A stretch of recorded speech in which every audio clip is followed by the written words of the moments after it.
So if I came across a screw that I needed a lot of torque on, then this is going to be the one that I would grab. And by that, what I mean is, this is the one that I keep in my tool bag all the time. I think it's a 5-in-1 or a 4-in-1. I'm not really sure, but it's got this and it pops out. So you got 2 Phillips and you got 2 flatheads. Now, the only thing that scares me about the Klein is this.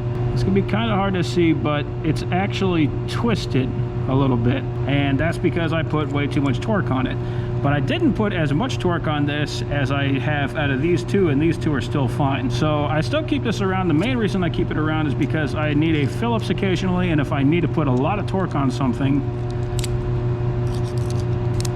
I can flip it around. And this is a slightly bigger flathead, so I can put a lot of torque on this, and you can tell by the amount of damage that I put on this rubber thing, it actually slides back and forth now, but it's still on there, it still holds great. But I can put a lot of torque on this, and I can break free things that I can't with any of these. So this is probably the best one for that.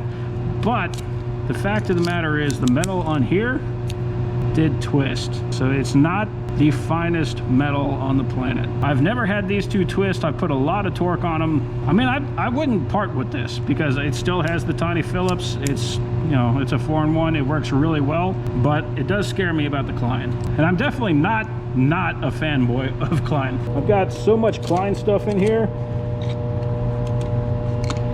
I've got a lot of money in Klein right now, and I got even more in my toolbox.